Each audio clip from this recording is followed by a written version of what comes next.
Hey everyone, this is Shweta. Welcome to my YouTube channel.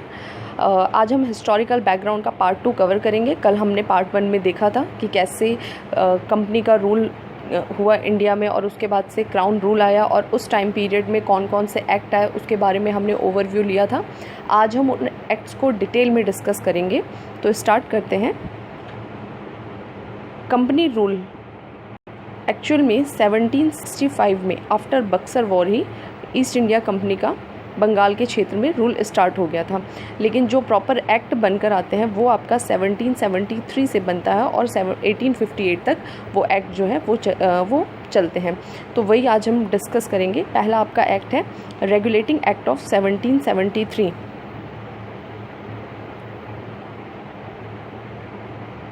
देखिए, ये जो 1773 का रेगुलेटिंग एक्ट है, अब देखिए ये सारे एक्ट बन के कहाँ से आ रहे हैं।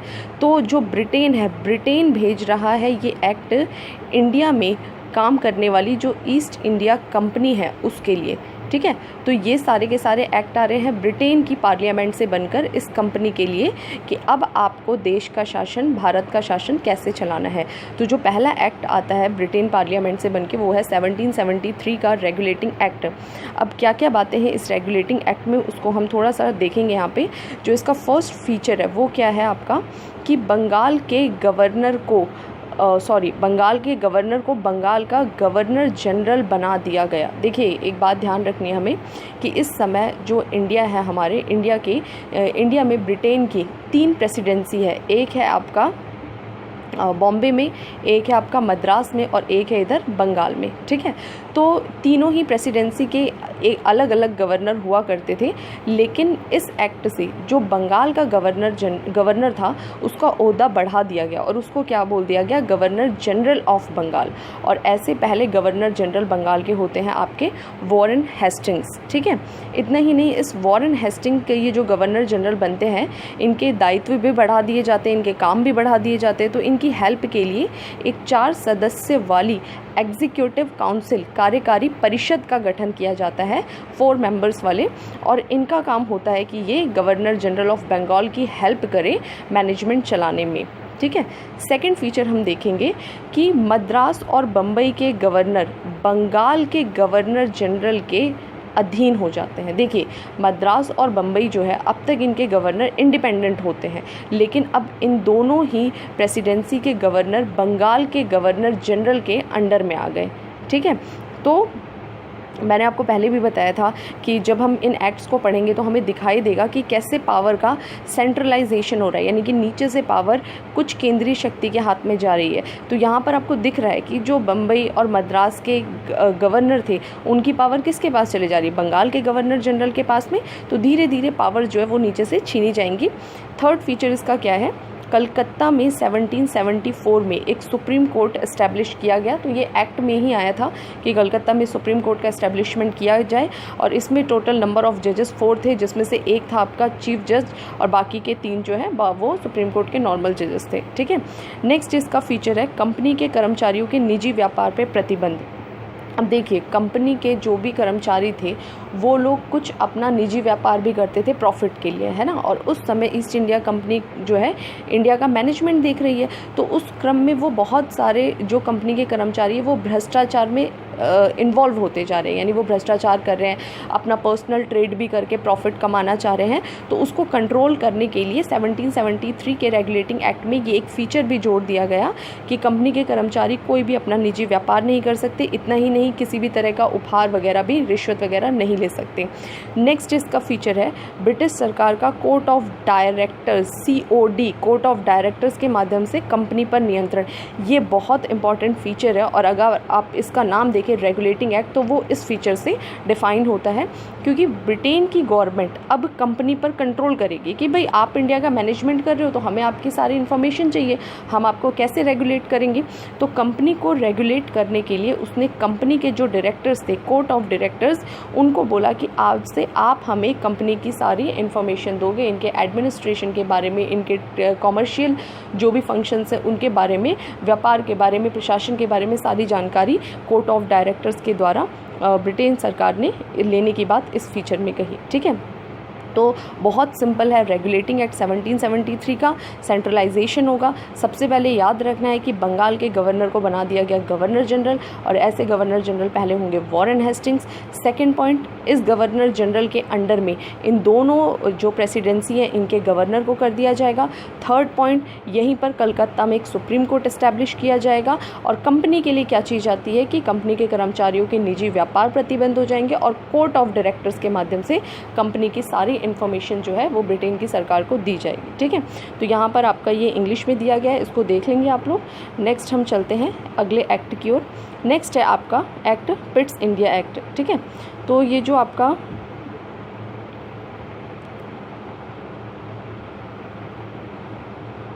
पिट्स इंडिया एक्ट है ये लाया जाता है 1784 में। और जैसा कि मैंने आपको कल ही बताया था कि इसका नाम पिट्स क्यों रखा गया था, क्योंकि उस समय ब्रिटेन के प्रधानमंत्री थे, उनका नाम था विलियम पिट, उसी के नाम पर इस एक्ट का नाम पिट्स पड़ जाता है। देखिए, ये सारे के सारे एक्ट ब्रिटेन से बनकर आ रहे हैं इंडिया के लिए, क्योंकि ब्रिटिश हम पर शासन कर रहे हैं और ईस्ट इंडिया कंपनी एक तरह से प्रतिनिधि के रूप में यहाँ का मैनेजमेंट देख रही है। 1784 का पिट्स इंडिया एक्ट को आप ये बोल सकते हैं कि जो 1773 के रेगुलेटिंग एक्ट में रेगुलेशन में जो भी कमजोरी रह गई थी, उस रेगुलेशन को स्ट्रॉन्ग करने के लिए क्या लाया गया था, पिट्स इंडिया एक्ट।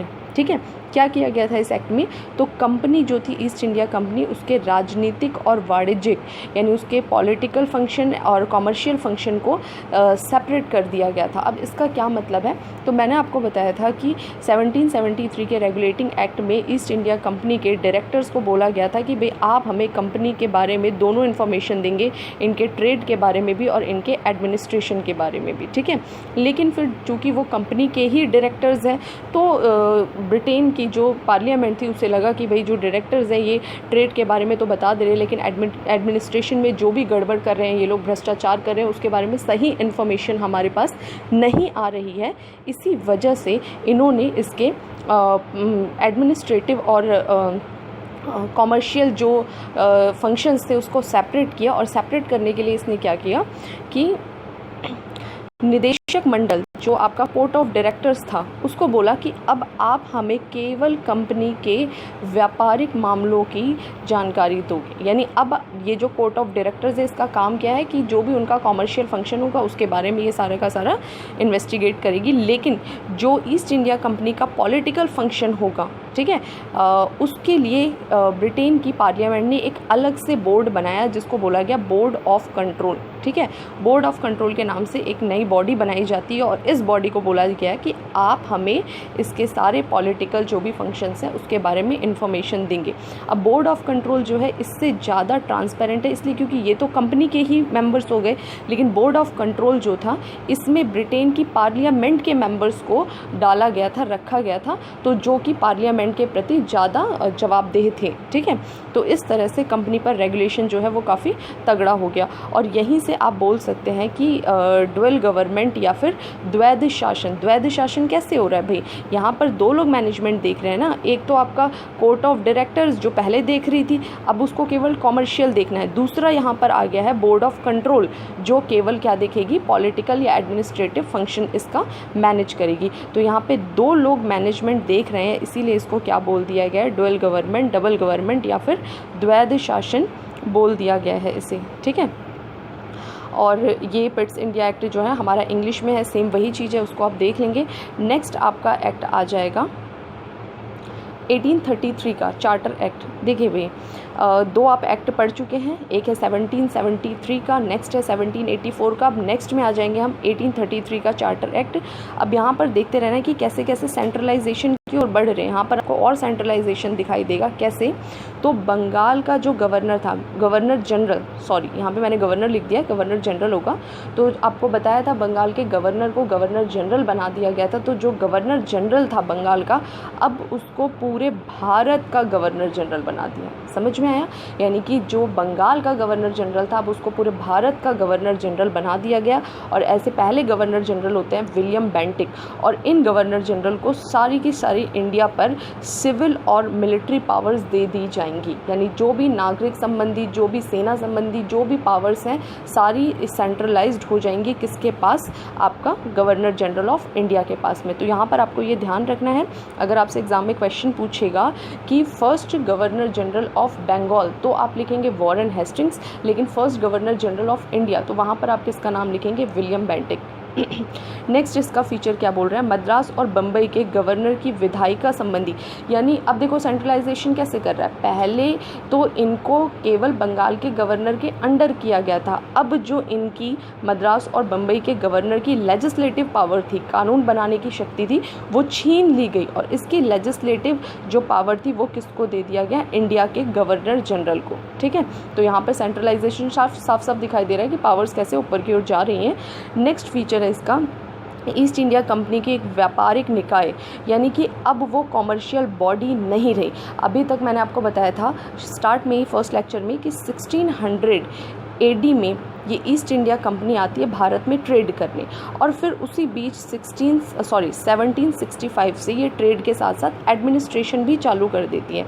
लेकिन यहाँ पर क्या चेंज हो जाता है कि इसका ट्रेड पूरी तरह से ख़त्म कर दिया जाता है, यानी कि इसको कॉमर्शियल जो फंक्शन है वो ख़त्म कर दिया जाता है और अब ईस्ट इंडिया कंपनी को पूरी तरह से एडमिनिस्ट्रेटिव फंक्शन में, पॉलिटिकल फंक्शन में चेंज कर दिया जाता है कि अब इसका काम केवल क्या है, इंडिया का मैनेजमेंट देखना ही है, ट्रेड नहीं करेगी ईस्ट इंडिया कंपनी। तो बहुत इंपॉर्टेंट पॉइंट है, एग्जाम में पूछता है कि भाई कब से इसको प्रशासनिक निकाय के रूप में कन्वर्ट किया गया, तो 1833 के चार्टर एक्ट से।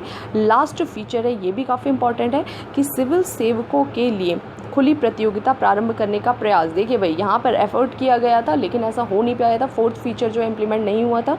क्या रीज़न था, तो जो भी सिविल सर्विसेज के लिए एग्ज़ाम होते थे उसमें वो ओपन कंपटीशन नहीं था, यानी उसमें इंडियंस नहीं पार्टिसिपेट कर सकते थे। तो यहाँ पर ये बात बोली गई कि अब से सिविल सर्विसेज के लिए ओपन कंपटीशन कराया जाएगा, लेकिन कोर्ट ऑफ डायरेक्टर्स जो थे, कंपनी के जो डायरेक्टर्स थे, उन्होंने इस बात का विरोध किया, चूँकि ये कानून तो ब्रिटेन से बन के आते थे ना, उन्होंने ईस्ट इंडिया कंपनी के डायरेक्टर्स ने इंडिया में इसका विरोध किया, तो इसको पारित नहीं किया, इसको इम्प्लीमेंट नहीं किया जा सका, और ये जो ओपन कॉम्पिटिशन वाली बात थी ये ऐसी की ऐसी ही रह गई। तो ये सारे आपके 1833 के चार्टर हैं। चार्टर में बहुत इंपॉर्टेंट बातें हैं यहाँ पर।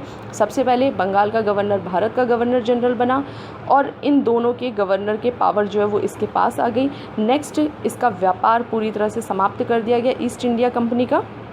और लास्ट जो है वो खुली प्रतियोगिता वाली जो बात कही गई है वो है, लेकिन वो लागू नहीं हो सका। लास्ट फीचर जो है वो है आपका चार्टर एक्ट ऑफ 1853। ठीक है, ये लास्ट एक्ट है कंपनी का, कंपनी रूल का लास्ट एक्ट है, तो इसको हम थोड़ा सा देख लेंगे। देखिए, गवर्नर जनरल की विधायी और प्रशासनिक कार्य को अलग कर दिया गया, यानी जो उसका लेजिस्लेटिव और एग्जीक्यूटिव जो काम था उसको अलग कर दिया गया। देखिए, लेजिस्लेटिव मतलब कानून बनाना और उसको एग्जीक्यूट करना। अब तक क्या था, जो इंडिया के गवर्नर जनरल थे उसकी एक ही काउंसिल होती थी, वही कानून भी बनाती थी, वही उन कानूनों को इम्प्लीमेंट भी करती थी, एग्जीक्यूट भी करती थी।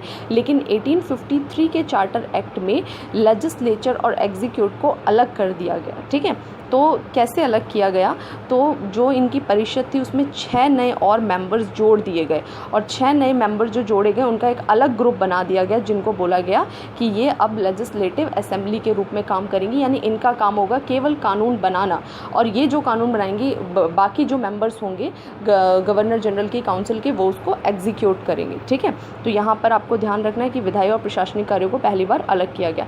नेक्स्ट है सिविल सेवकों की भर्ती के लिए, जो मैंने पीछे बताया था कि ओपन कंपटीशन की बात की गई थी, इंप्लीमेंट नहीं हो पाई, वो यहाँ पर लागू हो जाएगा। यहाँ से खुली प्रतियोगिता प्रारंभ हो जाएगी। तो आपको ध्यान रखना है 1853 से ओपन कंपटीशन स्टार्ट होगा सिविल सर्विसेज एग्जामिनेशन में। नेक्स्ट इसका फीचर है कि कंपनी के शासन को विस्तारित कर भारतीय क्षेत्रों को इंग्लैंड राजशाही के अधीन। अब देखिए इसका क्या मतलब है, बहुत सिंपल लैंग्वेज में मैं आपको बताती हूँ। तो हर कुछ सालों में मैंने आपको बताया था कि ब्रिटेन की पार्लियामेंट के द्वारा चार्टर जारी होता है कंपनी के लिए, कि महारानी के द्वारा कि भाई 10 साल के लिए, 20 साल के लिए आपको व्यापार करने की अनुमति दी जाती है। लेकिन 1853 के चार्टर में बोला गया कि आपका हम कोई टाइम फिक्स नहीं कर रहे हैं, बल्कि आपका